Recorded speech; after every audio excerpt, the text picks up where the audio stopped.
In the dictionary, a disability is defined as a mental or physical condition that limits a person's movements, senses, or activities. As of 2022, 1/4 of the Canadian population had a disability. That's 8 million people. In Alberta, 27.5% of people have at least one disability. That is over 1 million people in our community. 30% of employed Albertans with a disability had an unmet accommodation need in the workplace and feel that they cannot advance in their careers. As of 2022, 150,000 Albertans felt stuck. Historically, disability has been considered a flaw, an error, something that needs to be fixed.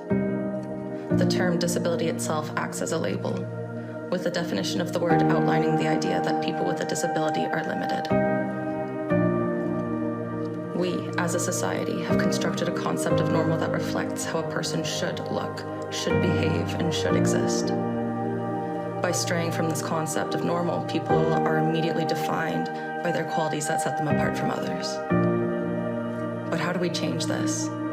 We become aware, we broaden our knowledge, we listen to understand, we redefine what it means to have a disability. My name is Michaela. My name's Gina. Peter Ringline. My name is Justin Lipchuk, and I am a door attendant over at Goodwill. Being an employee means I'm able to not only pay my bills, but I'm able to take part in our community. It gives me the ability to organize my time. Just being able to wake up and have a genuine purpose and have an actual function is so relieving. I like contributing to society. I'm able to appreciate the work done by others. It's given me a chance to truly appreciate what hard work actually is. Just being able to have that structure, that routine, that predictability. Able to better coordinate, with myself at home. And I've been able to build my confidence, and I've been able to get that structure, that routine, that responsibility. I've been able to come out of my shell, take in charge of my own life, take charge of my own responsibilities. It gives me a social aspect. One of the highlights of my day is knowing that I worked that much harder.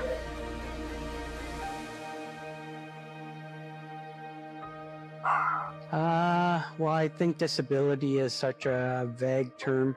That's a really strange one for me because I don't like to use that word altogether. It's a quirk that has occasional challenges to overcome. Disability definitely has a negative connotation, and I think we need to get rid of that. I don't like using umbrella terms because they can just be so broad. It's not really a disability because it's something you can learn from. I prefer to call it my ability.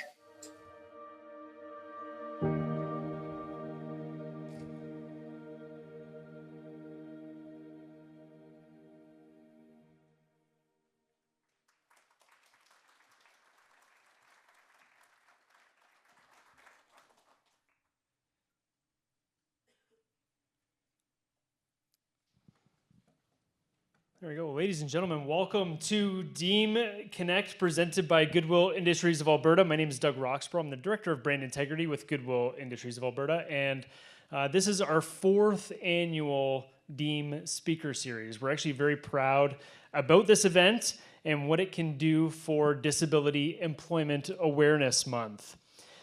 Some housekeeping items. The fire exits to the back, okay? Head upstairs, head outside in case there is an emergency.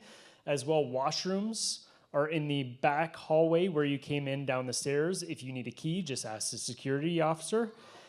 And there will be a 5-minute break halfway through our speaker event here today. And we have some great speakers and a great lineup.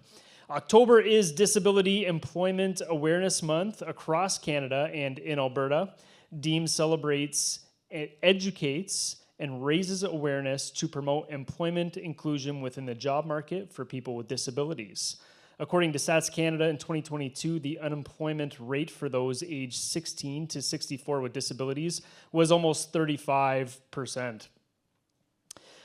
Persons with disabilities face barriers to employment each year, and DEAM provides an opportunity for employers, people with disabilities, service providers, and Canadians to come together to act in removing barriers and creating a more inclusive economy. We have a great performance coming your way with Ricardo Baldini, who's going to play the piano. You actually saw him earlier as you came in. We have great speakers from Austin Hinchey, who's a Paralympian, as well as Gina Martin, a disability advocate, and our headliner, Madison Tevlin, who starred alongside Woody Harrelson in the movie Champions. So we have a great lineup. Just want to give you a little tidbit about Goodwill. Goodwill is a registered not-for-profit. We've been in Alberta since 1963. We are proud to be one of the vocal leaders for people with disabilities for employment, to provide dignity through the power of work. Some things you may not know about Goodwill. You saw some of the vendors out in the lobby, as well as some great organizations from across Alberta. But some great programs within Alberta include our Goodwill at Work program. This is where a complete team of about 30 plus individuals create upcycled products, like turning denim into shopping bags and chef aprons, or t-shirts and towels, and using those items to upcycle them into cleaning cloths for mechanical engineers or just for everyday car washing. They also work with private organizations like Suncor, where they create bulk kits to be used at a variety of their oil sites, or Canadian Linen, where we sort metal hangers so they can be reused instead of destined for metal recycling. This creates employment for those that need it and is a much needed sustainable initiative right here in Alberta. If you think that you can help or you need services from this particular part of our organization, feel free to reach out to any Goodwill rep. We'll help you out and put you in the right designated area.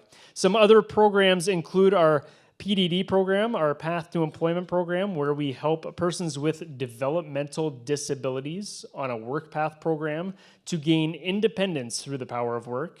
A new program called Youth at Work, supporting barriered youth between the ages of 18 to 29 by helping employers in Calgary build more inclusive hiring practices.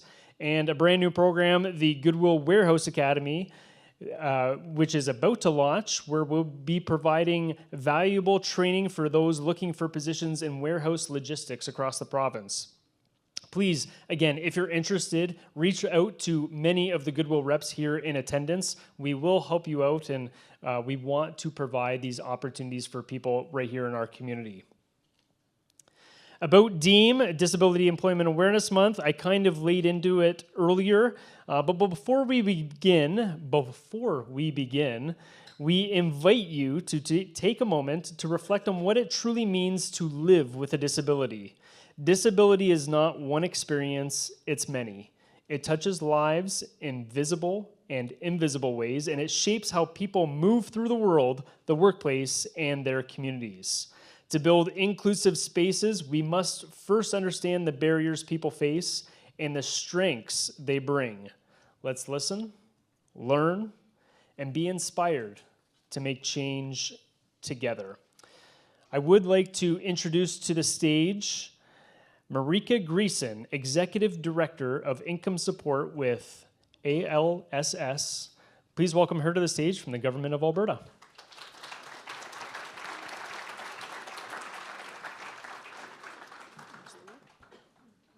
Thank you, Doug.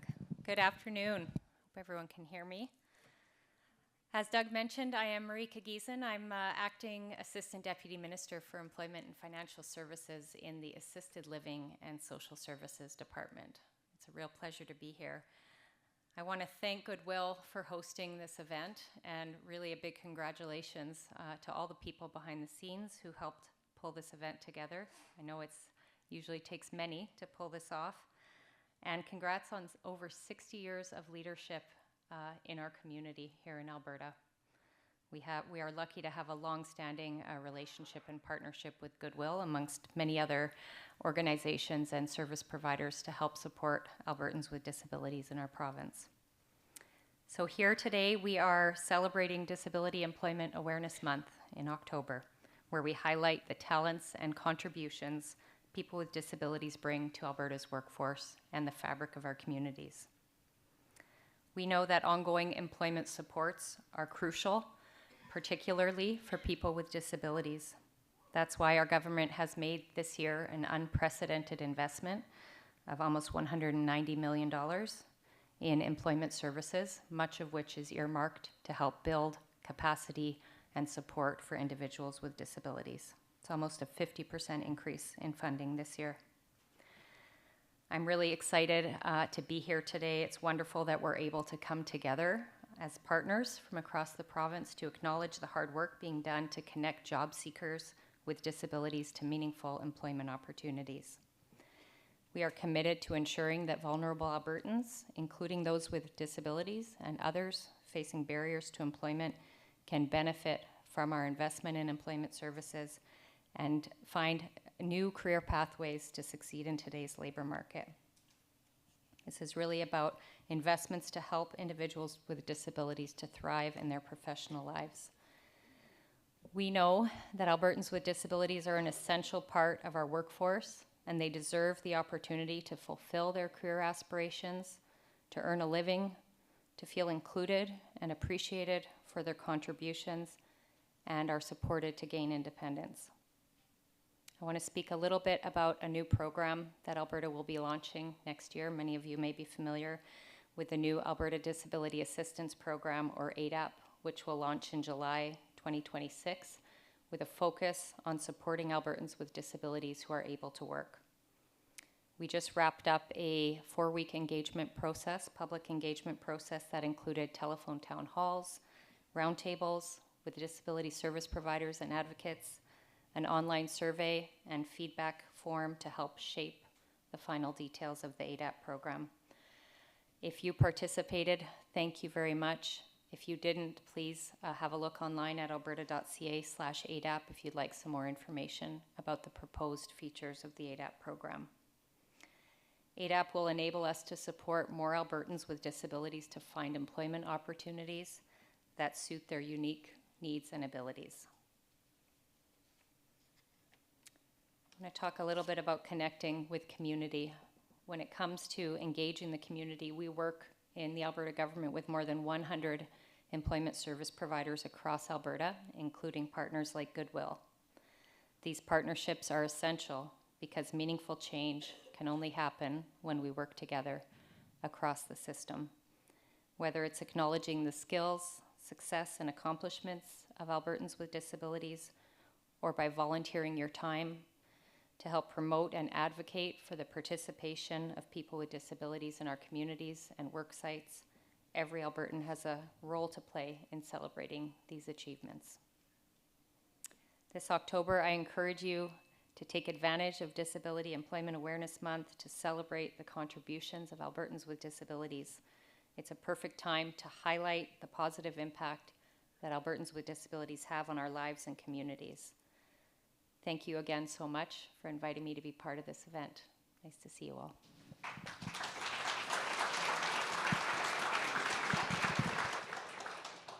Thank you very much. We really appreciate it. I'm going to get our host to raise the screen for us, if they can, because we have a fantastic performance upcoming. Before we get to that, I just want to make mention we have a great volunteer board member in the house, John Panusa from Goodwill Industries of Alberta. So we welcome him here today.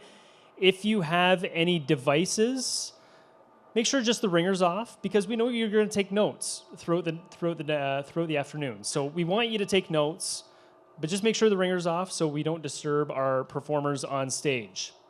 We are going to get things underway here. We have a pianist, an innovator, an entrepreneur whose work centers on accessibility, creativity, and inclusion. Through music, technology, and business, he advocates for a more inclusive world, challenging perceptions of disability and reimagining what's possible. A T6 paraplegic, Ricardo is the world's only disabled pianist able to play the piano to its fullest potential despite not having the use of his legs. His groundbreaking invention, Resonate Adaptive is a revolutionary device that allows individuals without lower limb function to control the piano's damper pedal using a mouth-operated mechanism.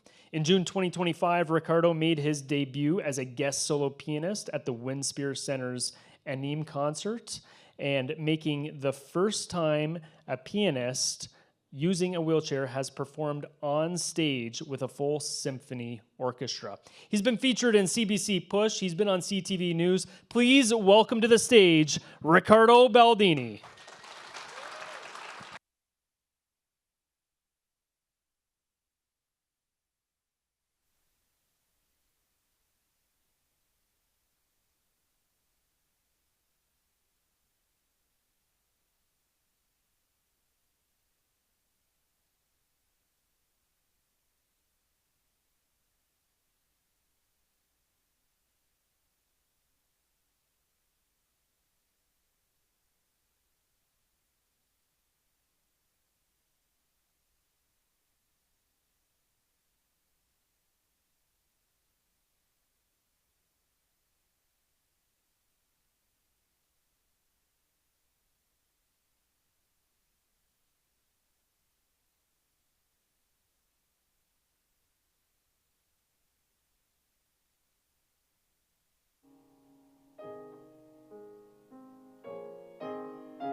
Thank you very much. It's a pleasure being here, and thank you, Goodwill, for giving me the opportunity to perform. It's always a joy for me to go back on stage and play and connect with the audience. It's just always magical.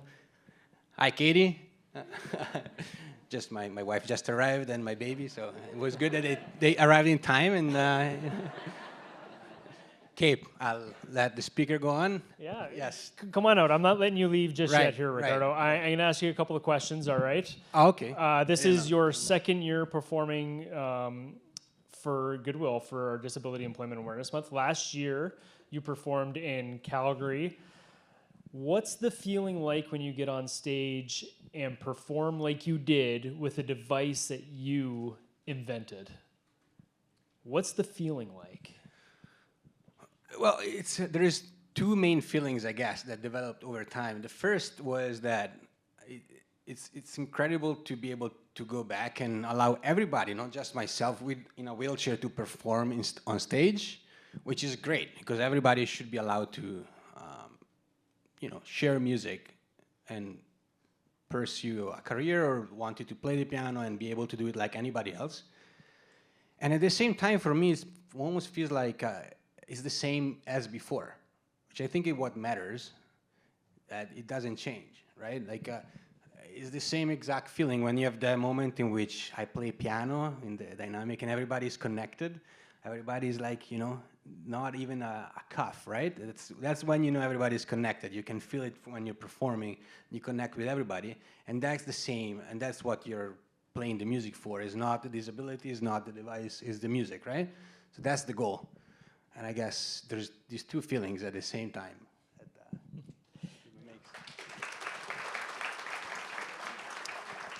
And you invented the device Resonate, Resonate, yeah. Resonate. Like from the resonance pedal, that's what it activates, right? So the pedal on the piano that is activated by the device, Resonate, is the resonance pedal or the damper pedal. That's where the name comes from, but just FYI, right? And you're an entrepreneur, right? You basically never gave up. Like, what is a message you want to tell people to get to where you are now? Well, I guess I had to accept the paralysis in the body, but not accept the paralysis in the mind. So once I figured out, despite whatever the situation I was in, I could still,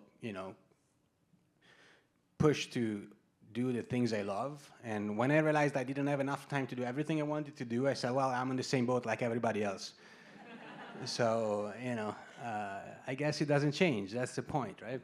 And that's where we have to push for. Like, the conversations are important, but we know we reached the point where the conversation is not even there anymore.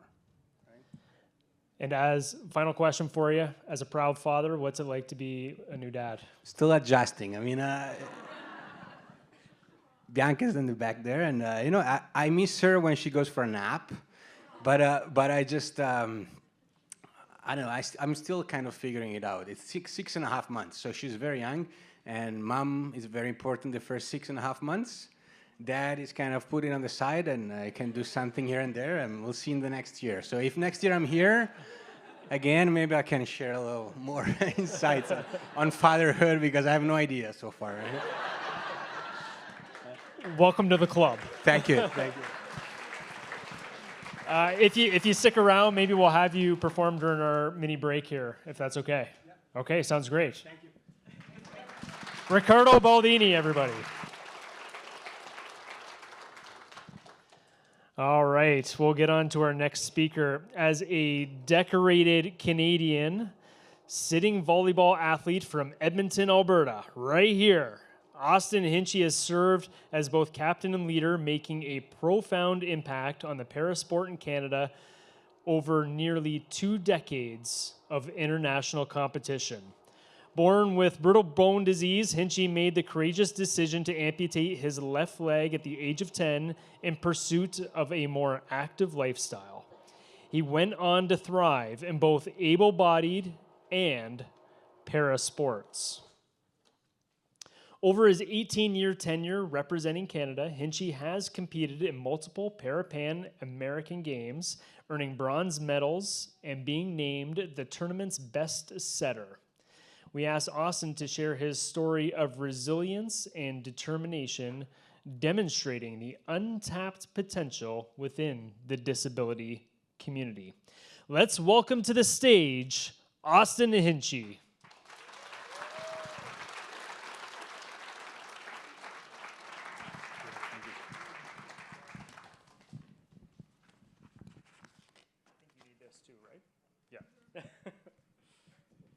Good afternoon, everyone.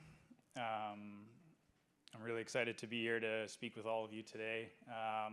A little less excited after realizing I had to follow Ricardo, who was incredible there. I got to sit in the back of the room for most of that, and tough act to follow. He was amazing. So, I'll jump to my first slide here. Uh-oh. There it is. Great, thanks. So, yeah, my name's Austin Hinchey. I'm born and raised in Edmonton here, and the first title there you can see is a para-athlete. I got a bit of an introduction there, but I've been a member of Team Canada men's sitting volleyball program since 2007. As I do the math in my head, that's a pretty long time. It certainly doesn't feel like it's been that long, but obviously very privileged to represent Canada for almost 18 years. I've also been an athlete in kind of what we consider able-bodied volleyball. So I played here locally at NAIT for 3 years, and then went out to Vancouver and played with the UBC varsity team for 2 years there as well. So kind of a unique piece to my story that I've been able to kind of participate at the highest level of volleyball we have in Canada in the kind of university or Can West program, and then also been a para-athlete as well. My second title you see there is, a lot of para-sports are what we kind of look at as like part-time high-performance programs. So we don't always have necessarily a full program, or like you would see in some sports, professional leagues, and then coming and representing your country with a national team. So, this has been kind of something that I could also grow and develop my career in addition to being an athlete. And so my title today is I'm an aftermarket territory manager with Caterpillar Financial. So I worked locally here in Edmonton with the Caterpillar dealer Finning, and then the past 3 years with Caterpillar Financial, and in that role I cover Western Canada for different lending products and insurance products, working with our dealers and customers and reps within those organizations to help kind of promote our products there. So that's a bit on kind of who I am today, and I have the opportunity this afternoon to share kind of my full story with all of you. So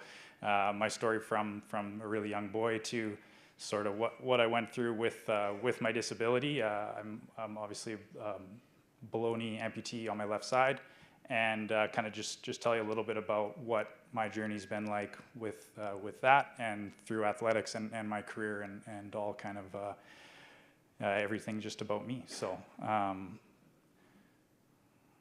we'll start here.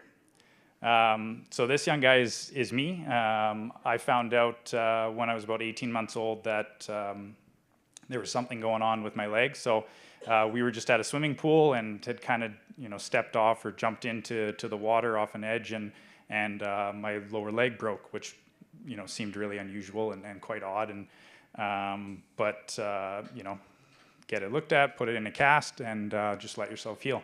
Just one of those things. When the doctors went to take that cast off, it turned out that my leg was still completely broken. So it hadn't healed under kind of the normal circumstances or normal amount of time that you'd expect.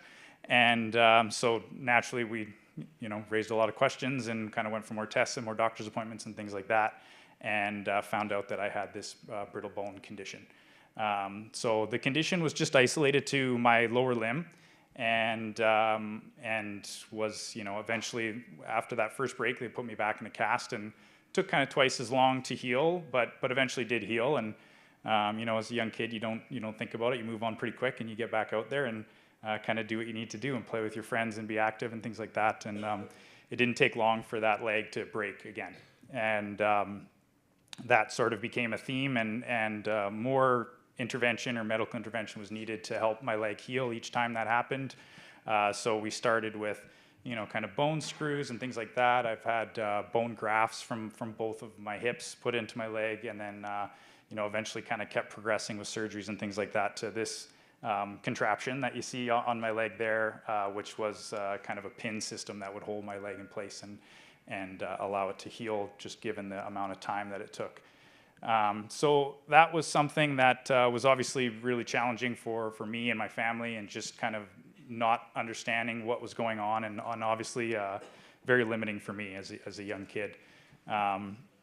So we did get to a point as I got a little bit older that we kind of decided, there isn't a long-term solution here that looks great, aside from just a lot of inactivity and a lot of caution and being very careful with what I did. And that wasn't for me. So we went and actually looked at amputation. And so that was something that the doctors presented as, based on your situation, we could look at amputating the leg, and kind of have some different circumstances there. So as a 10-year-old, I went and met a couple different amputees to get an idea of what that looked like. I knew what my circumstances looked like today, and what I was able to do, and how much time I spent in the operating room and on the couch and healing and things like that, and was looking for a solution ultimately. And I had the chance to meet two young amputees, one an arm amputee and one a leg amputee, and was just completely blown away at what they were doing versus kind of what I was able to do. And at the time for me, it was just about becoming recreationally active, right? Just being able to go back to the swimming pool, to shoot a basketball, to really just get outside and play with your friends. So when I saw that, as much as that, really kind of in context sounds like a crazy decision to make at a young age, it was pretty black and white to me. It was, that looks way better than what I've got going on, and if the doctor says that they can make it work, then let's make it work. What are we waiting for? So this is not the face you would see often on somebody that's lost a limb. Big smiles there for me, and big smiles getting my first prosthetic. And so this was a unique mentality for me, and just something that I don't necessarily take a ton of credit for. It was just my circumstance, right? It was I wasn't able to do the things I wanted to do, and we were having troubles finding ways for me to adapt to be able to do them, and so we started looking for solutions, and to me, this was it. So this was part of, this was progress for me. This was working towards what I wanted to be able to do. Again, kind of just being active and being a kid and doing all those types of things. And, certainly the human body is very adaptable, and I had seen that with the other amputees that I met and what they could do and how they adapted, and I knew that I could do that too. So this was sort of step one, was my amputation. So it wasn't without setbacks. I think about this picture on the left because you really don't have any limits at this point. It's new. I've had this amputation. I've got this prosthetic. It's like, let's go and see what we can do with this. And the first thing I did, being a kid in Edmonton, is I tried to play soccer in the winter on an icy field on my crutches. And I actually broke my femur. So completely unrelated to, my condition. It was really kind of an atrophy thing, and maybe pushing the limit a little bit too quick, too fast. But I ended up breaking my femur and was in a kind of a full leg cast, and came out of that, and then things started kind of progressing from there. So I'm not sure if there's So this is where things started to kind of work out in the direction that I had hoped for. So I started being able to play sports, and even more than I thought I would be able to play somewhat competitive sports. I'm the oldest sibling of 4 kids. Both my parents were university athletes. We played every sport. We were in the backyard all the time, and we were, we gave music a shot. Didn't end up like Ricardo, that's for sure. But the sports is kind of where it worked for me. And I obviously loved hockey, shocker, Canadian from Edmonton, but loved hockey, played basketball, played soccer, kind of you name it. And this was a great, this was really, we were really happy with this, and certainly again ran into challenges and found sports that worked for me and didn't work for me as well, and found ways to adapt. And we did things like we rockered my skate blade, so my skate blade had more of a curve in it, so I could get onto my toe because I don't have an ankle. So we found ways to adapt things and make them work, and that was that was easy to do, right? This is where we kind of started being recreationally active, and this was really obviously exciting for me to be in a spot like this, kind of based on where I'd come from.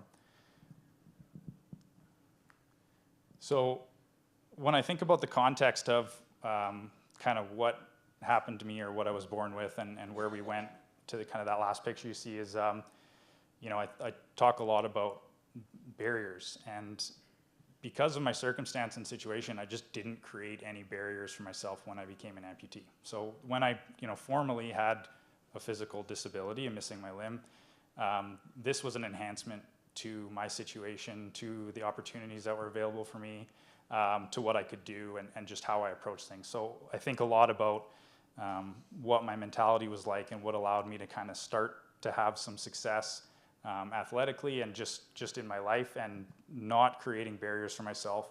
And I think a lot about kind of that youth mentality, right? It's, why couldn't I do it? And as I get older, it becomes harder and harder to do those things, and I try to remind myself of what that mentality was like. But, certainly there's no risk. Let's push the limits and not create any barriers, and kind of go see what we can do. So this I think is, in the context of disability awareness, we think a lot about barriers, and I'd kind of share with you, I think that a lot of people with physical disabilities aren't necessarily thinking about them. Like they're finding ways to adapt, or they're used to ways to adapt. And I've been able to spend a lot of time with different people with physical disabilities, given kind of the sports that I've played in and being part of the national team and things like that. And it's really interesting the way they think about barriers and things that are in their way, and like I said, it's crazy what kind of the human body can do to adapt. So I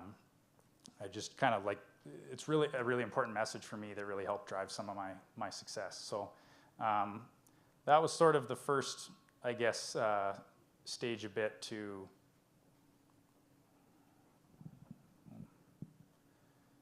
my kind of initial athletic success and where we wanted to go. And this is a bit of insight into kind of where it eventually went, which was, not something we had ever really thought was achievable initially.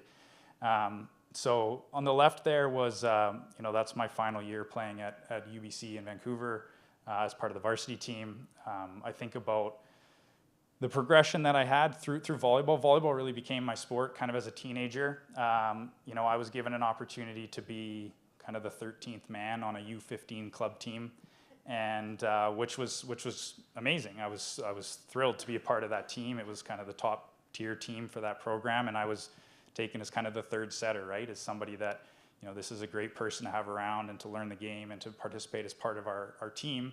Not necessarily somebody we expect to contribute at kind of a starting position level or things like that. And by the start of the next season, I was the starting setter for my position. And that team, we went on to win 3 provincial championships and was one of the top teams in, thank you. One of the top club programs in Canada, really. And that was a lot of learning, a lot of work with my prosthetic, a lot of work with my body and that sort of stuff. And then that started all again for me when I went on to try and play college. So I'd played with this, top team that everybody was getting recruited to university programs and college programs and things like that. And it's challenging to take a risk on somebody with a disability like mine to bring into a program that is a lot heavier and intensive than what club volleyball is. And so a lot of my friends are going off to universities and getting recruited and things like that. And I had one program that was interested in me coming to play, and that was here locally in Nate.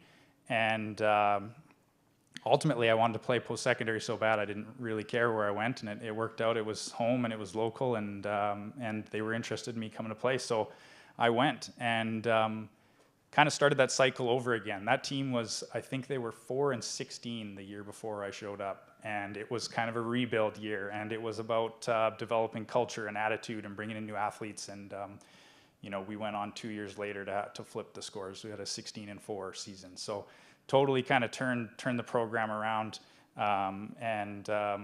you know, we had to do a lot of stuff. I share the fitness magazine picture because there was a lot of learning in volleyball, but there was a lot of like physical learning, and I was really fortunate to have some people that, one, gave me an opportunity and believed in me, and you know, probably not something they'd love me sharing, but we took our entire strength and conditioning team budget in the second year, and they let me work with a corrective exercise specialist and a personal trainer, and so our team got here's your paper program, you know where the gym is, and Austin got, you're with Lorraine 3 times a week, and we're gonna figure out how we design a program and work with you, because you need to get stronger, and you need to, you know, and these are all things that I thought I could do and they believed in me to do, but I needed some help, and I was really fortunate to work with a corrective specialist like that at that level that helped me be able to, you know, get in a position where, you know, I could play volleyball at that level. And another kind of, you know, the last progression, I guess, with volleyball that was really interesting for me is, again, not having a lot of interest from college programs.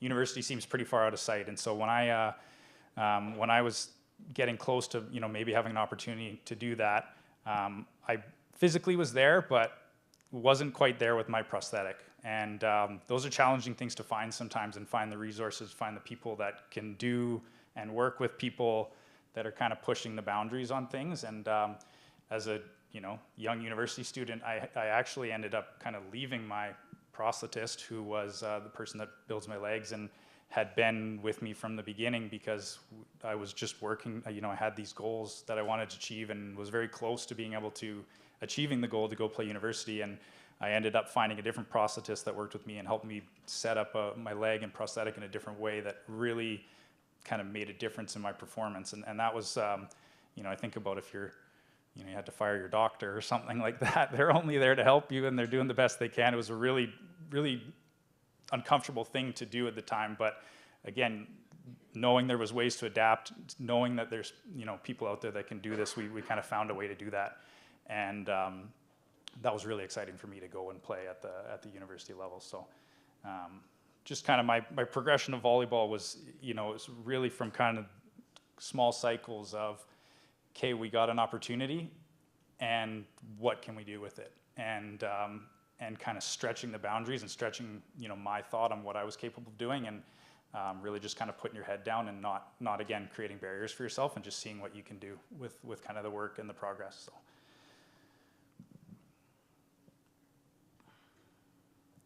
This, just want to share a couple photos of you with my kind of national team experience. It's been something that's really cool. I started the national team as, you know, like a 16-year-old rookie kid kind of thing, to obviously where I am today. And this was the Pan Am Games in Mexico and Guadalajara in 2011. And this was, you know, the largest crowd and closest thing to kind of, you know, signing autographs and seeing fans and just really being celebrated as a para-athlete. Which is incredible, and it's so cool what sport does, you know, for people that are fans or people that get to participate or whatever it might be. And I've been really privileged to be a part of this program and to get to do these kinds of things. So yeah, I love sharing this photo, because this was, you know, I was just in awe playing this match and getting to be in front of a crowd like that and play a para sport. So. This was 4 years later, Pan Am Games in Toronto, and another really cool experience to host, you know, major sporting games like this, multi-sport games in Toronto. This was right after, this was kind of the match point for us to win a bronze medal, which was really cool. And I got some really unique opportunities with this team and at this time, and kind of through that cycle. We had you know, that was when I had a sponsorship with CIBC and got to speak at events for CIBC, and some supplement sponsors and gym sponsorships and things like that to really help support an athlete and our team on kind of what our goals were for that event. it was really, really cool to be just like celebrated in Canada and to have an event like that in Toronto. So that one's always a fun picture to share. And then I've got this. This is me in Peru in 2019. So this was winning the Best Setter Award that was mentioned earlier. So obviously really cool to win the team to win a bronze medal, and then also to get recognized kind of individually for an award. So it's a cool picture to share. And then on the right, there's a couple of my teammates. I just wanted to quickly introduce Jesse's on the far right there. A teammate of mine who's since retired. Him and his wife started a commercial cleaning business, had 2 kids, and then she decided she wanted to be a doctor, so she's in med school. And he's busy, and they're busy. And he is always someone I really admired. He was born missing his left leg below the knee, his right leg above the knee, and part of his hand, you can see there is a minor deformity to his hand. And so certainly somebody that when I wanted to complain about my circumstances or had challenges, you look over beside you to someone you're playing with and go, okay, never mind. But I do have a story about Jesse, so I wanted to introduce you to Jesse there as well. This was a clip from the magazine I showed you earlier, and this quote really kind of rang true for me when I think about one of my favorite quotes that describes some of the success I've had and that sort of thing is attitude is the difference between an ordeal and a journey. And I just think about kind of in a corporate environment and in a team environment, having kind of culture and attitudes and things like that is really challenging to manufacture. And when you can kind of put people in that have the right attitude or have different perspective, that's really, I think, kind of a foundation piece for how you build out a strong team and how you have some of these things that, kind of as a group result, what is our kind of group culture or team culture or things like that. Attitude is really what gave me a lot of my opportunities. That you don't pick a 13th man to your team if they have a bad attitude. You're looking for a good attitude person that has the ability to grow. So, I think a lot of people with disabilities and a lot of the people that I've been able to work with and meet and be teams on, they bring such incredible attitudes to everything that they do, and they're just such a value add to have. So that's been a really cool quote for me. I did want to have one slide just to kind of translate, some of the experiences I've had in life and through sport and how they've sort of translated into my career. So this is our North American conference for Cap Financial, and 2 different years and 2 awards that I've won, which was awesome to be recognized for kind of what I do in my role. I've been really lucky to work for 2 employers that valued my disability and also my volleyball experience and what I've been able to get from those teams. And they've always given me kind of the flexibility to be able to attend those things. So it's for me to go and win medals and win awards and compete with other athletes and that sort of thing. They've also been really flexible with me attending an event like today to be here to speak with you and share my story. So I've been very fortunate to have, again, employers that gave me an opportunity to go do something and let me kind of use my skills and strengths to make the most of it. So again, I think about the context of giving people with disabilities opportunities and just letting them show you what they can do. So this hopefully, probably an awkward silence, but maybe would give you a laugh. I think about the team when I sent my slides in, and I was just wondering, I was like, oh man, they're going to be wondering why they asked this guy to speak when they see this slide. But this isn't specifically, but is my first car. And so I have a little story about my first car. We were, as I told you, 4 siblings, family of 6. We were a minivan family, and lots of minivans around, lots of used minivans, cycling out and getting kids to sports and things like that. And so when my dad came home and had this little 1997 black Volkswagen Jetta out front and said that was for me, I was obviously ecstatic. I was thrilled. I was like, I don't know how this worked. I get a car and everybody else is driving minivans, and like, how did that happen? And so I was thrilled. Then I got in the car, and there was 3 pedals. And I was like, Dad, why did you buy me a manual transmission vehicle that I have to work with my left leg? I'm an amputee. This is insane. And so obviously total high to what is going on here. Like, is this a joke? Is it not for me? I don't understand. And he was basically like, you'll figure it out. And, you know, I laughed and thought that was hilarious, but, you know, obviously I did. It took me, you know, probably a week of driving, whereas most kids it would take a day of driving to figure out how to drive a manual transmission vehicle with a prosthetic. You know, I don't have an ankle. I don't know exactly where my foot is, so I'll hope I get, you know, we're going to stall in an intersection and cause havoc. Like, I got to make sure I know where the hazard lights are, but just one of those things. I think, you know, the human body is really adaptive, and you find a way to learn how to do it. And so this is a story I've shared before, and you know, is a good example of opening my eyes sometimes to what I could do, but I think it's a funny story, so I shared it with some of my friends on the national team. And Jesse was one of those people. And I'm telling him the story and explaining, you know, how my dad bought me this vehicle. And I was like, what the heck is this guy thinking? You know, it's like, it's hard. It takes a while to learn how to do that, and it's challenging. And I'm telling this to Jesse, and he's like, yeah, it is. And I'm like, what? What do you mean? He's like, yeah, when I had to learn how to drive our farm truck that's manual transmission, it was hard. It took a while. And I'm like, so you're missing both legs, part of your hand, and you're driving a farm truck around, likely doing manual labor work, and I'm complaining about my car. And anyways, just very humbled very quickly by Jesse's response to him driving a manual transmission vehicle while doing manual labor work around their farm. So again, my perspective kind of totally changed. So, oh, I went the wrong way. So just kind of last final thought here on just teams. I've obviously been a part of sports teams. You know, I work in a sales team or a field sales team as part of Caterpillar Financial, and just a couple of thoughts on kind of what makes a great team.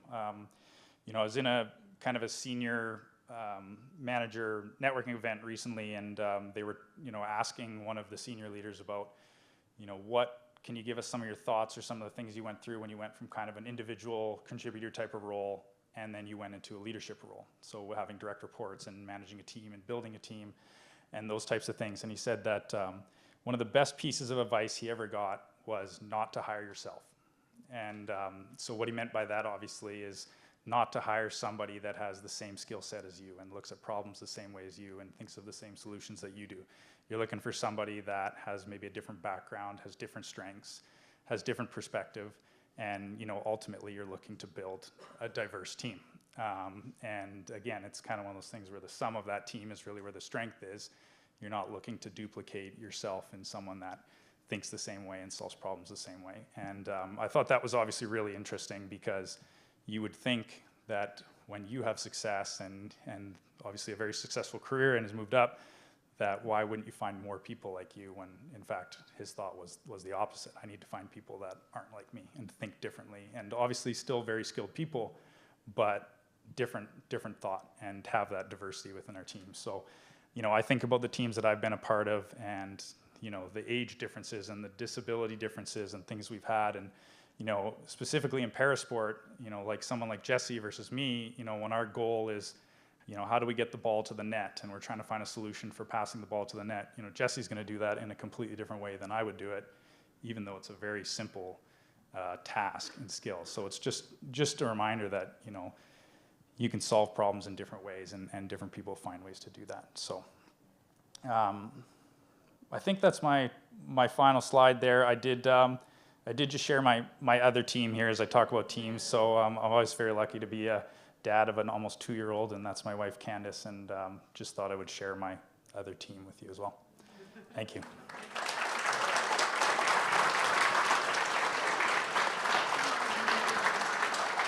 Don't go anywhere just yet. I'm going to get you to kind of stand center stage here. Perfect. For you, just because we're going to put you on the spot a little bit. As long as I don't have to sing. What song?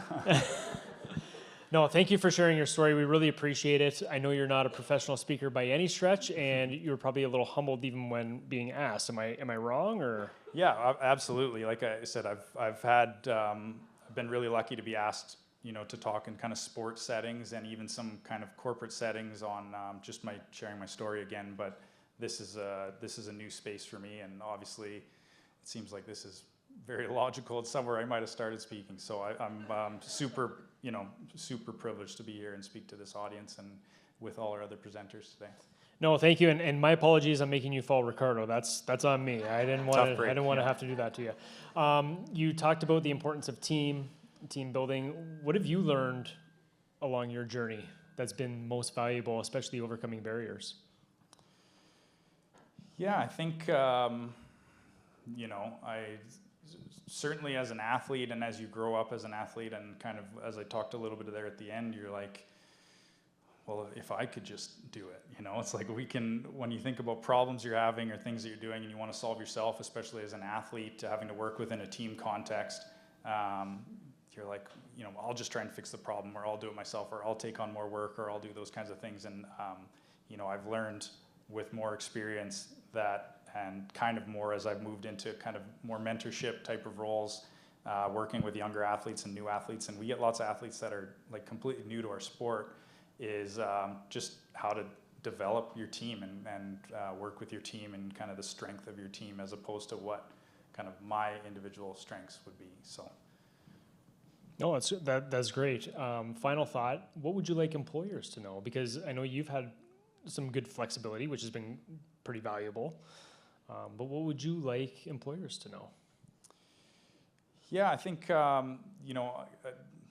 again, kind of just the attitude and the perspective piece of what you might assume somebody has versus what they're kind of able to come in and show you given the opportunity. I'm just very grateful that when I had some of my initial conversations with, my employers, it was like, hey, this is a really important part of my life, and participating on this team and attending these events and that sort of thing. And, it was a conversation around, that's a huge value add for us, like your experience there and what you do and things like that. We want to be able to make that work so we can make that work, as opposed to a conversation around, well, you've got a certain amount of vacation, you can do whatever you like, right? It's like seeing the value in what that brings and just having the opportunity. So I'm always very grateful for the opportunity I was given to come in and kind of show what I could do.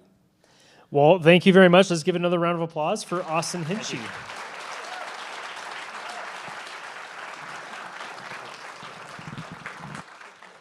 We're going to take a short 5-minute break. So what we're going to do is we're going to raise the screen. We're going to have Ricardo come back out. He's going to play a little soft music. But this is your chance. If you need a snack, if you need water, if you need a drink, if you need the washroom, now is your chance to do so. We'll reconvene in about 5 minutes' time.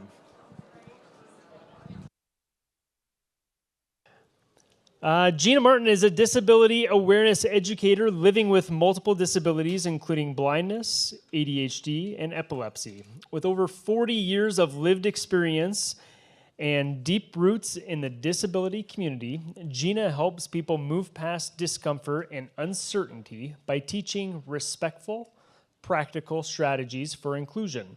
She believes in fostering a deeper understanding of these concepts, along with practical, easy-to-implement strategies in workplaces and communities that work for all. Since 2019, Gina has developed and delivered numerous presentations and workshops for a wide variety of audience to foster deeper understanding and better practices for inclusion, diversity, equity, accessibility, and language.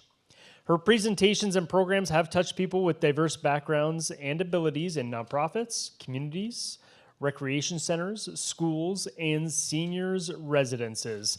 We are very excited to welcome Gina to the stage to share practical strategies for promoting inclusivity and accessibility in your workplace. Ladies and gentlemen, Gina Martin.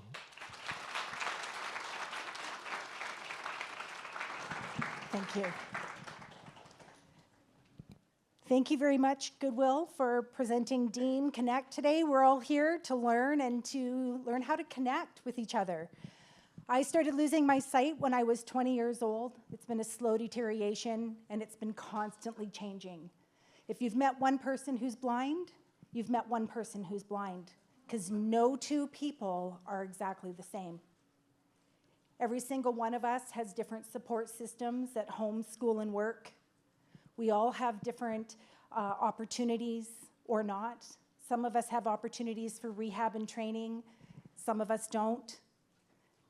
All of us are different acceptances in our own journey, which makes each and every one of us unique. Within every single disability is a spectrum that varies from mild to profound and impacts everybody differently. We all have different confidence, different preferences, different strengths, different stretches, because we are all individuals.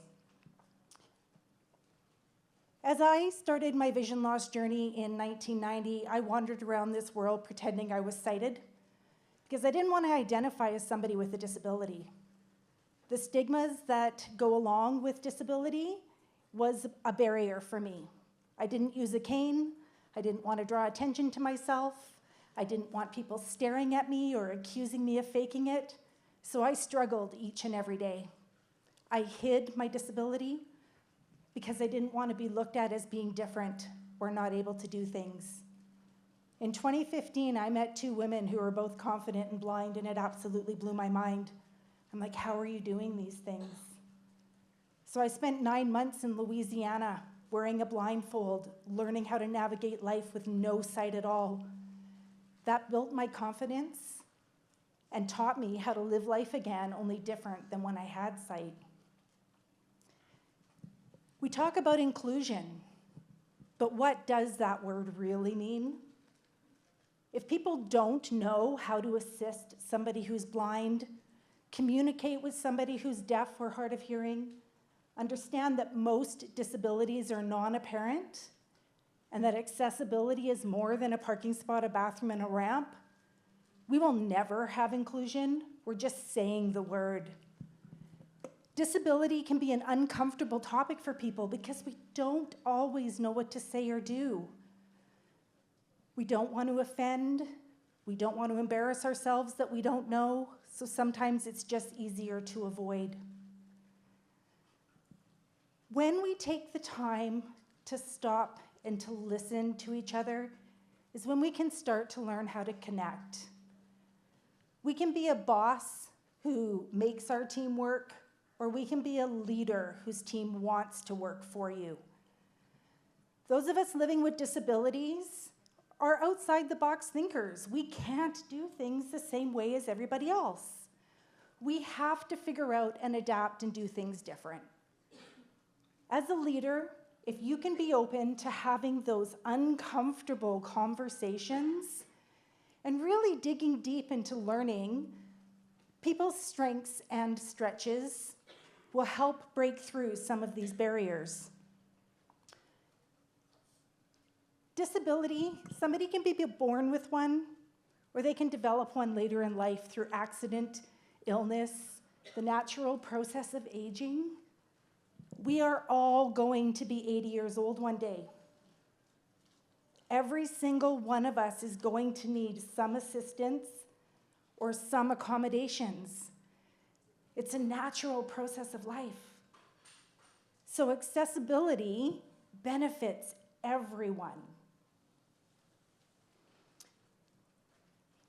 Inclusion is something that, for those of us living with disabilities, has been a real challenge because people are afraid of interacting with us in the wrong way. I'm going to share some helpful tips with you today that I hope when you walk away from here, you're going to have some more confidence when you are interacting, either serving or hiring people with disabilities. One of the biggest barriers that a lot of us face is people speak to the people that we're with. And it is so frustrating to be dismissed as a person. I can go to a restaurant with my husband, and the server will be, what should I do with her menu? What would she like to eat? If somebody is coming into your business, it's really important that you are speaking to the person with the disability. Also, asking somebody first if they would like help or need help before just jumping in and doing for us. We can't do things the same way as you because our brains or our bodies work different, but that doesn't mean we can't do it. We've just learned to do it different. So when hiring people with disabilities, maybe we can't get from point A to point B the same way that you would like us to. But having those conversations as to how we could do that might just look a little bit different. Everyone is diverse in their abilities, whether you have a disability or not. We all have strengths and stretches. Communicating with each other as to what that might look like. When you have people on your team with disabilities, you have so much value that you maybe don't even realize. Being an outside-the-box thinker myself, I can bring many great qualities to a business. Computers, they're not my favorite. I actually really don't like them. But I can do so many other things. And when we have employers that can say, I can say, this is my strength. I love talking to people. I am very organized. I can help get things in place. I can make movements.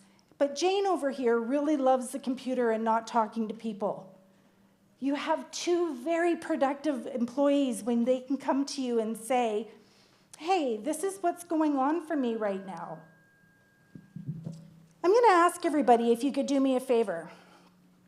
I'd like you to clap if any of these things have ever happened to you, because if you are raising your hand, I can't see it.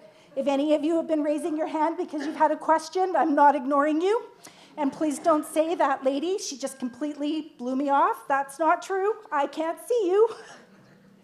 So, has anybody here ever broken or sprained your ankle?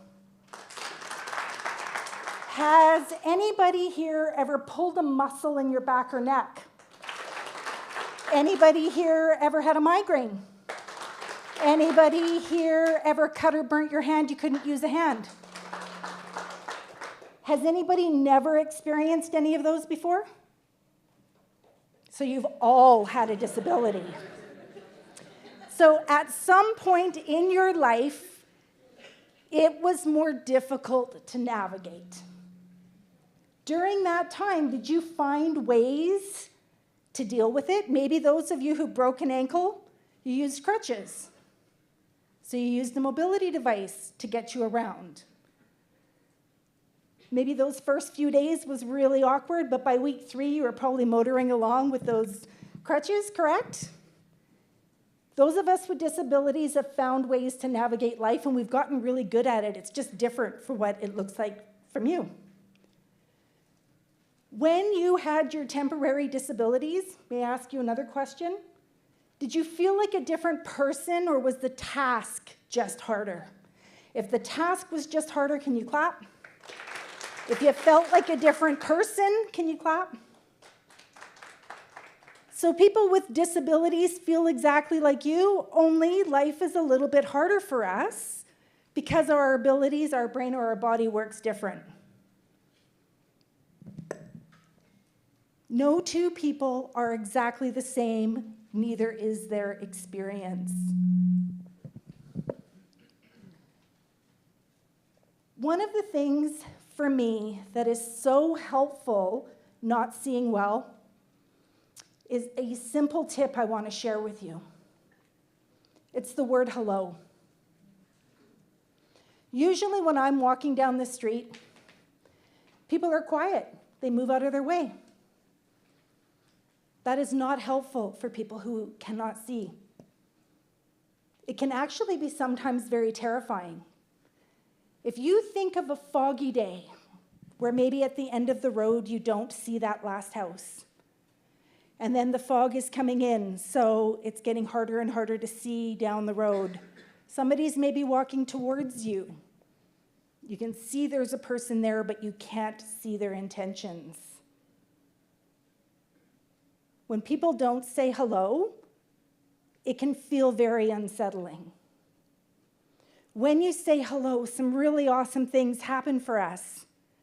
For one, I don't trip you with my cane. For two, you open up the opportunity for me to ask for help if I needed it. You treat me like everybody else with your word. And those of us who don't see miss out on those smiles, those nods, and those friendly gestures people give each other all the time. So next time you see somebody who's blind in the community, your hello might be the only hello we get in a day, because we don't get those other kind gestures. A couple other tips that are really helpful is introducing yourself. Coming up to me and saying, "Hi, I'm Shelley. I'm the store manager." Or, "Hi, I'm John. I'm the hostess or the host today." Lets you and I make a connection that I visually cannot do. If you know my name and you are to say, "Hi, Gina," I then know you're talking to me. If you closed your eyes right now and I spoke to somebody, would you know who I'm speaking to? No. So often those of us who have low vision or who are blind don't always know that you're speaking to us. So getting our attention, just like getting our attention if we're hard of hearing or deaf, is really important. Please don't come up behind people and touch us. Come around to the side or in front and approach us. It can be very terrifying to be grabbed and touched from behind, especially when we can't see your intentions or didn't hear you coming. So using our name and using your name really does make our lives easier. And the word hello makes us feel included. And it's one word we all know.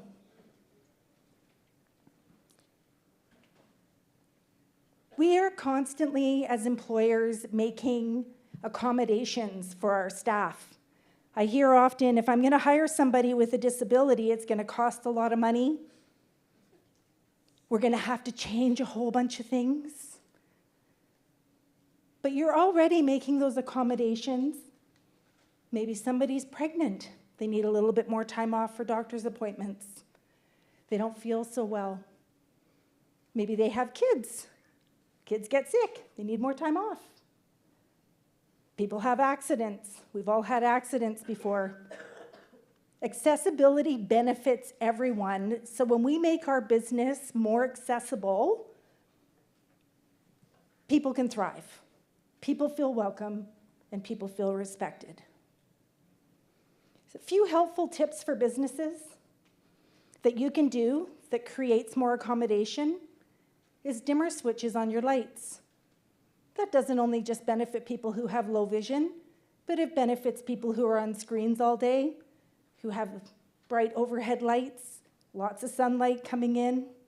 Being able to control your own lighting is an accommodation that benefits everyone.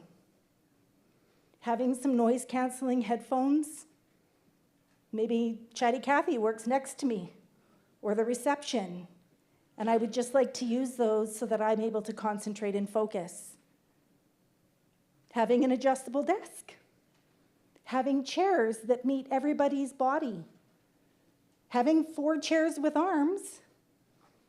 They might all look nice, but do they provide that accommodation? I went into a chiropractor's office, and ooh, it was beautiful. He even had the bed that came up straight. I just had to stand up. But he had 4 chairs in his waiting room that didn't have arms. And I said, "You have a beautiful space, but I could never tell my mom to come here because my mom can't get up out of a chair without arms." So I said, if you had 2 arms with chairs, 2 arms without chairs, one that seats maybe a mom and a baby or somebody who's of a larger stature, and one that's maybe a bar stool, because you never know, you're a chiropractic office. People have bad backs and hips and knees. Your chairs provide an accommodation that opens up the opportunity for people to feel welcome and respected in your space. What kind of pens do you use? Do they have a lid? Do they have to pull off, or do they have a click? A lidded pen is less accessible than a click pen. Not everybody's able to pull the lid off. When you pull the lid off, it could roll. Not everybody can bend down and pick it up. So providing a little jar with 4 or 5 different types of pens, and maybe even one that's a little bit fatter or has a few elastic bands on it to give you that grip, provides accommodation for whoever comes in, because we don't always know who's going to apply for a job, and we don't always know who's going to come in and we're going to serve or sell to. Small little shifts that you can make will make your business more accessible and therefore welcoming to more people.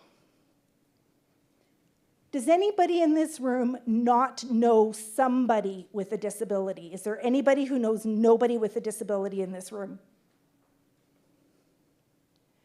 So disability is 27% of our population that is diagnosed between the ages of 15 and 64. In my Youth Adapt program, where I'm going into classrooms and teaching kids how to be supportive of their classmates who's navigating life different, there's 4 to 6 kids per classroom with learning differences. Plus, we have people that don't identify. So there's more than 27% of the population out there that you're missing out on opportunities to either be supporting or having them come into your establishment. And when we know that people are inclusive, we talk about it. And we want to support businesses that are supporting everyone, because we're all people. Just some of us navigate life a little bit different. Having a disability for me has not changed who I am, but it absolutely has changed the interactions in the world that I have. If ever you are unsure what to say or what to do, please just ask the person that you're curious about or that you're speaking with. Ask them what they need and what they want and how you can be a support, and follow their lead. Because no two people are exactly the same.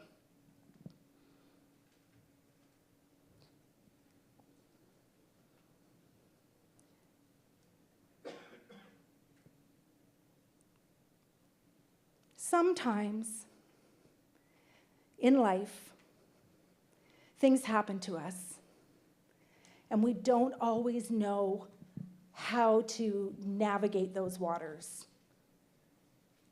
Getting connected with people who are supporting people with disabilities or who are in that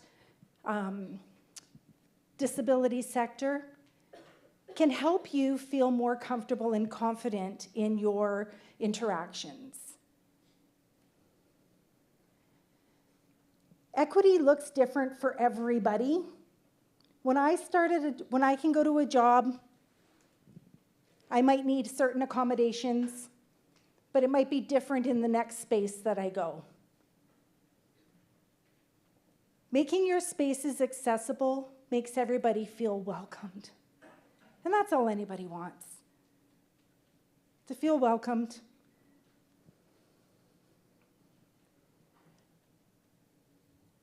It took me a long time to get to the point in my journey of acceptance, because I really was worried about what other people thought.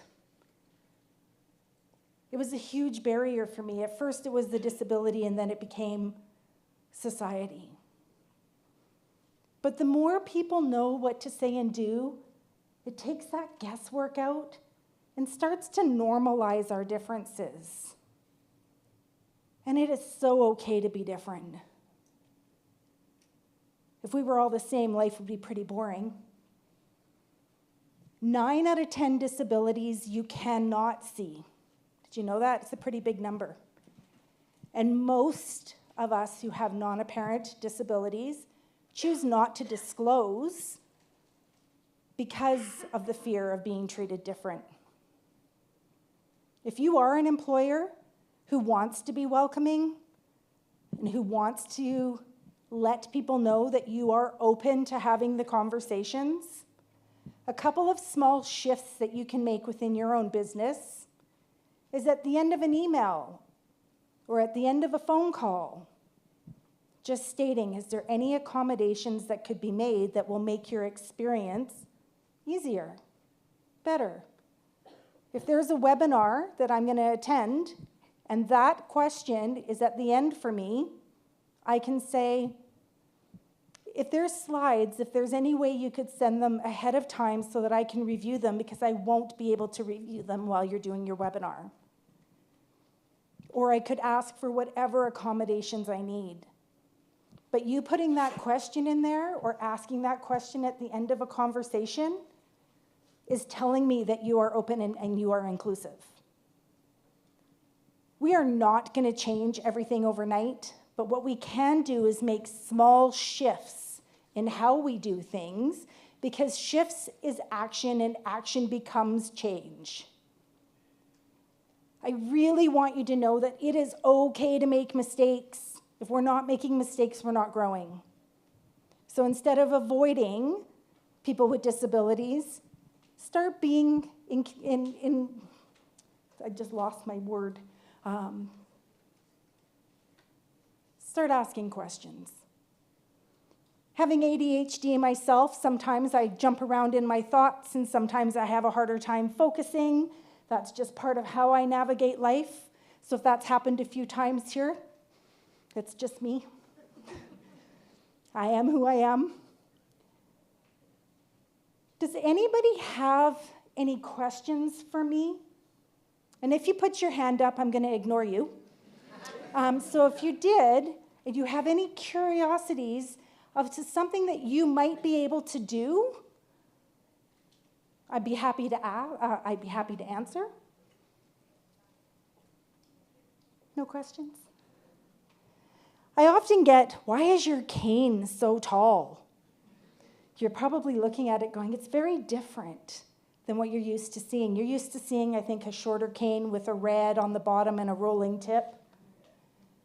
A mobility device for somebody is different for every single one of us. Not everybody uses the same wheelchair or the same walker. And in 2015, I was introduced to a straight cane. This cane doesn't fold up. It's got some real great flexibility, so when I'm walking and it touches something, it doesn't jab me in the tummy. I'm a fast walker, and so this is great because if it drops over a curb, I have 2 full steps to stop. It also has a metal tip on the bottom, so the vibration that comes up my cane into the palm of my hand lets me know when I am touching different surfaces. So if I'm walking on a sidewalk and it transitions onto a road, I can tell immediately because the road is a lot smoother than a sidewalk. Having no brakes and extra materials in my cane makes it really light. It's finding what works for each individual. I just happen to love this cane. I moved here from Victoria in January, and the snow is very different for me. And so this is not the best cane for me in the snow here. What's better for me is a shorter cane that is a folding one that's a lot stronger and that has a disc tip on the bottom that rolls. But it's a matter of exploring and finding what works best for each individual. And it took me having to just ask, where did you get that? May I try it? It is called a cane, not a stick or a pole. Please call things what they are. Until somebody tells you that they prefer it different. I have my friend Tom, he calls it a stick all the time. But I'm like saying, if you don't know, just call things what they are. One of the things also that really makes me laugh is people will be like, oh, did you see that? Oh, I'm so sorry, I didn't mean to say that word. Oh, I feel embarrassed. No need to be embarrassed. I see, look, and watch only different from you. I watch TV and movies like you. I just turn on something called audio description that gives me a visual, an audio about what visually is happening on the screen. People who are deaf or hard of hearing, new to English, have learning differences, may like closed captioning, subtitles. Those are accessibility features that help.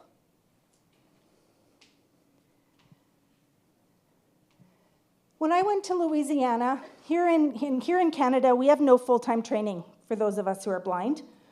But I spent 9 months in Louisiana, I said at the beginning, wearing a blindfold, learning how to navigate life with no sight at all. So the little bit of sight I have, which is less than 10% peripheral vision, is now an asset to me instead of a hindrance, because I'm able to do tasks. I just learned how to do them a little bit different. So please don't ever assume somebody can't do something, but do know we can't do it the same way as you. And just ask, get curious. Are you going to get an unfriendly response from somebody that you ask a question from? Absolutely you are. Do you get an unfriendly response when you talk to a cashier who's having a bad day? Absolutely you do. Are you never going to talk to another cashier? But sometimes when people are interacting with people with disabilities, they may not have a great experience. Maybe they tried helping somebody who was using a wheelchair one time and they got their head bitten off. Well, you don't know what somebody's going through. Everybody's got their own journey, and it's just be kind to each other. People with disabilities' lives are just harder every day, but your bit of kindness and curiosity makes the biggest difference in our lives. Treating us like normal human beings, because we are, you've all had the disabilities yourself, really does make a big difference. Asking what our strengths and our stretches are. And you should be doing that with every employee. Is every person who's blind that comes and applies for your job going to be a right fit? No. Is every person who has a speech disability going to be the right person? No. Is every person that comes and applies for your job the right person? No. Get to know us. Find out what our strengths are, because we are an asset to your team. If you have that disorganized office, I'm your girl.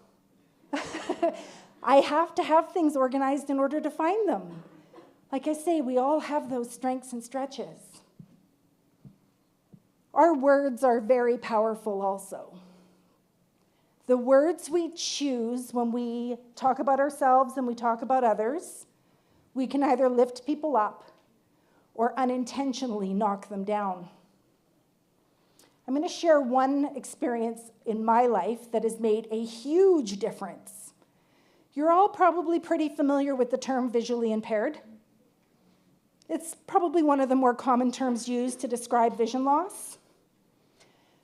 For the first 27 years of my vision loss journey, I said I was visually impaired. Excuse me, I'm visually impaired. What bus is coming? Excuse me, I'm visually impaired. How much is this?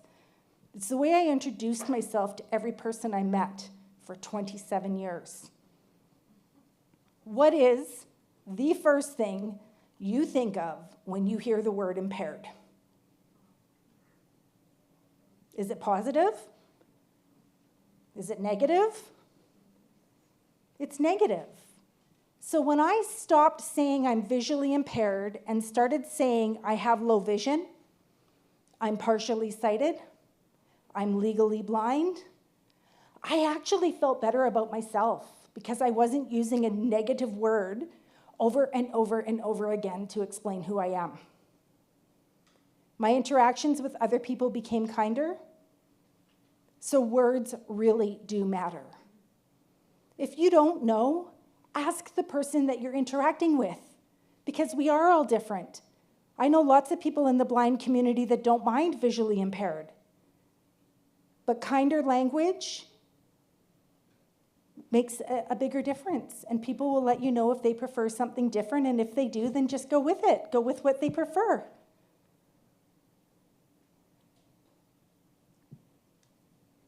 I started Diverse Abilities in 2023, I launched, to try and make a difference with the practical tips and tricks that are out there that can make life easier for those of us who navigate life different. My Youth Adapt program, it is empowering youth to become outside-the-box thinkers, to start thinking about what accessibility really is, because it's more than a parking spot, a bathroom, and a ramp. If you are not building your products, your websites, your structures inclusive, it would be terrible when you turn 80 years old and you can't even use the thing that you built. So kids start to learn what their peers are going through hands-on activities and having these conversations, because when we know how to support each other in the classroom, everybody gets their best learning opportunity. It's also the same within businesses. I have a seniors program as well, because we're all going to be 80 one day, and we're all going to need some help. And I want to bring the tools and devices to seniors who are now learning how to navigate life different. And our Community Adapt program, that just helps people have a better understanding and feel comfortable and confident in interacting with people.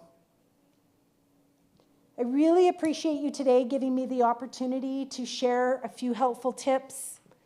If you feel like you have taken away 1 or 2 tips today that will make your next interaction with somebody a little bit easier, can you give me a clap? Yeah. Thank you. Thank you so much for coming today and sharing. I'd love, if you want to talk more, to connect with me on LinkedIn. That's an easy platform for me to be able to connect. And if you have questions or you need support in your workspace or your community, I'd be happy to share with you just things that are practical and simple. They're not hard, they're not expensive, but they make a big difference in the world of those of us navigating life different. So thank you very much for having me. Thank you very much, Gina. Don't go anywhere just yet. Uh-oh. Don't go anywhere Do just I yet. get to ask you questions? No. Oh, I don't get to put you on the spot? No, good grief, no. No. Well, then I refuse to answer. You talked about putting the person in the right spot to be successful. How important is that? Everybody wants to thrive, right? And when we're given the opportunity and the supports to do that, not just as an individual do we thrive, but as a company you thrive. As humans we thrive. That connection is huge. Very big, very big. Obviously, you've gone through some barriers in the past, present, probably in the future, more than likely. What do we need to know just collectively as a group in order to make sure that people are successful going forward? Get comfortable in having those uncomfortable conversations. Because once you're comfortable being able to ask people what they need, they're going to volunteer and you're going to get such a productive team. So as an employer, you hire just somebody to work for you on an 8-hour day. How many hours do you actually think that you are getting productive work out of? 5.5 or 6? Don't make me answer, my boss is here. Yeah, okay.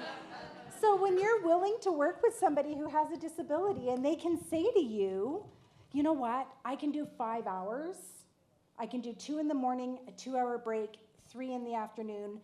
You have 5 hours that you're paying somebody for 5 hours for a fully productive work. So it's being mindful and being supportive of people who just have to navigate life a little bit different. If somebody loses somebody loses their mom, you give your teammate that grace and that compassion to deal at that time.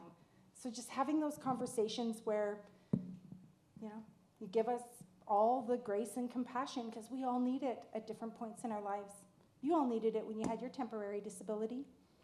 It was nice when people were kind to you, I'm sure. But always, always, always ask somebody if they want help first before just jumping in and helping. And I'm going to share one little story. There was an older lady trying to open up a door, and somebody thought, I'm just going to go and open the door for her, and they grabbed the door and they opened it, and she fell. Because she was using her cane and the door for balance, nobody gave her any warning. That recovery period was very long for her. So often we have good intentions, but before jumping in and doing, because you think somebody might need, always ask first, because it really makes a big difference. Yeah. Ladies and gentlemen, Gina Martin.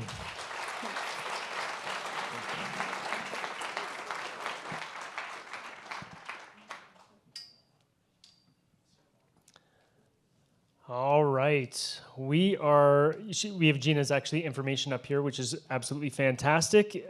Gina said connect with her on LinkedIn if you have an opportunity to do so. We are thrilled to welcome our acclaimed keynote speaker to the stage today. We invited her not only because she is a celebrated content creator, but because her story and voice are reshaping how we think about inclusion, representation, and possibility. Her fearless advocacy and magnetic presence challenge outdated perceptions and inspire audiences to dream bigger. Madison Tevlin is a trailblazing advocate for inclusion and Down syndrome with on-screen credits, including Mr. D, Who Do You Think I Am? Screams from the Tower, hosting the red carpet at the Canadian Screen Awards, and her iconic role as Constantino in Champions, starring Woody Harrelson and directed by Bobby Farrelly. She made history as the first person with Down syndrome to be nominated for a Canadian Screen Award for Best Talk Show Host. Madison is shattering expectations and empowering her community to overcome obstacles in pursuit of happiness. And as she would say, Down syndrome is the least interesting thing about me. Please welcome to the stage, Madison Tevlin.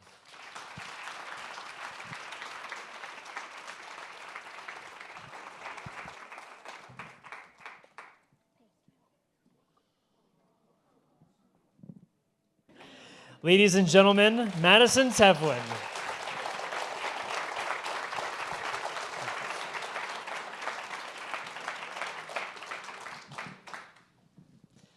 All right, that kind of wraps up today's event. Once again, thank you to all of our speakers and performers, from Ricardo to Austin to Gina and finally to Madison. They were all absolutely fantastic. I do have some raffle draw prizes because we do want to thank you for joining us today. So Karima, if you're here today, come on up, and as well as Jesse Bouchard.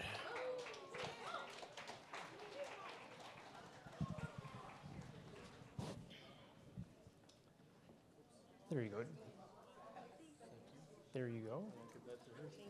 Thank you very much, guys. I want to thank everyone for attending our annual event, DEAM Connect, presented by Goodwill Industries of Alberta. This is one of the kickoff events as we celebrate and raise awareness for Disability Employment Awareness Month right here in Alberta. We hope the insights shared have deepened your understanding of the barriers faced by individuals in the job market and inspired you to act toward creating a more inclusive workforce. At Goodwill, our mission is to help Albertans with disabilities to find and gain meaningful employment, and every contribution you make, whether through participation today or support through our thrift stores and donation centers, helps us further this mission, as well as the other community partners right across Alberta that help with employment practices for those with barriers or disabilities.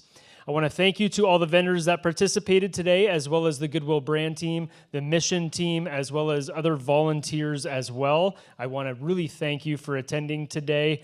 Make sure if you want to check out the Goodwill programs, please do so and contact a Goodwill representative. Thank you once again for being a part of this essential conversation.